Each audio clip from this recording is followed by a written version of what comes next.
గారు, ఇప్పుడు అర్థమైందండి మన తెలుగు కళాశాల మహిళల్ని మన టీకేఎస్కి వెన్నుముక్క లాంటి వారు ఎందుకంటారో ఈ నాటకం చూసిన తర్వాత బాగా అర్థం చేసుకుంటాను.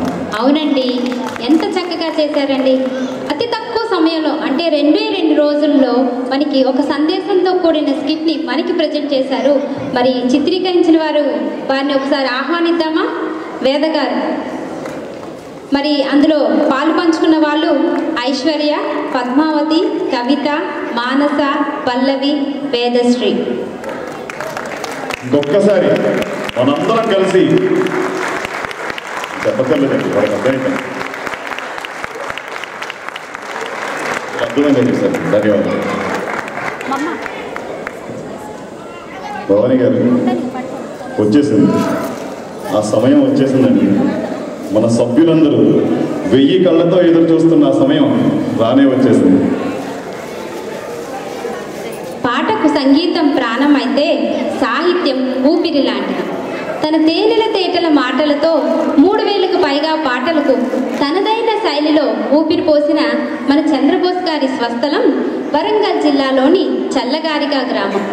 జవహర్లాల్ నెహ్రూ టెక్నాలజికల్ యూనివర్సిటీ హైదరాబాద్ నుండి ఇంజనీరింగ్ డిగ్రీని పొంది కొంతకాలం దూరదర్శన్లో నేపథ్య గాయకునిగా పనిచేశారు.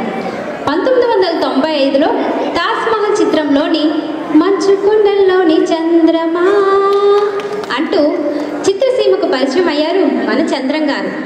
నీ నవ్వుల తెల్లదనాన్ని నాగమల్లి అప్పడిగింది, ఇవ్వద్దు ఇవ్వద్దు ఇవ్వద్దు అంటూనే నంది అవార్డు కైవసం చేసుకున్నారు. కానీ పెంచిన మా అమ్మకి అమ్మయ్యానుగా గీత రచన ఆయనకి ఎన్నో ఫిల్మ్ అవార్డ్స్ కూడా తెచ్చిపెట్టిందండి. మౌనంగానే ఎదగమని మొక్క నీకు చెబుతుంది, ఎదిగిన కొద్దీ ఒదగమని అర్థమందులో ఉంది అంటూ యువతికి స్ఫూర్తినిచ్చారు మన చంద్రం గారు. ఏం చెప్పారండి?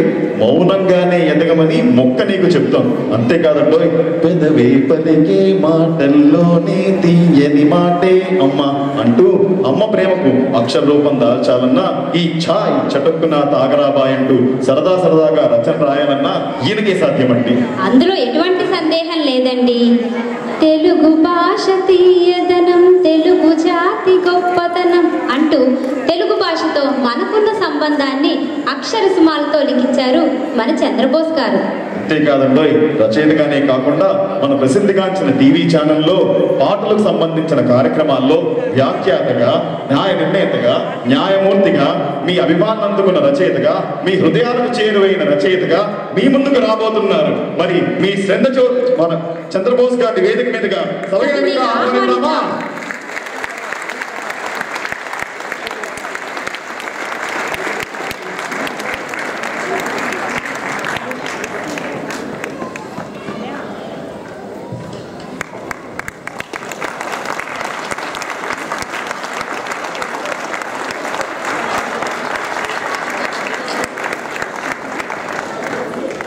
బహ్రెయిన్లోని తెలుగు ప్రజలందరికీ మనస్ఫూర్తిగా వందనం.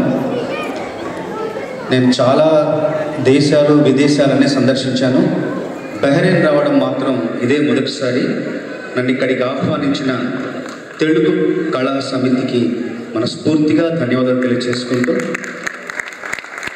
మన ఈ చిన్నారి చంద్రబోస్ గారికి ఒక పుష్పగుచ్చంతో ఆహ్వానిస్తారండి. నీ పేరేంటి? పేరు చెప్పు.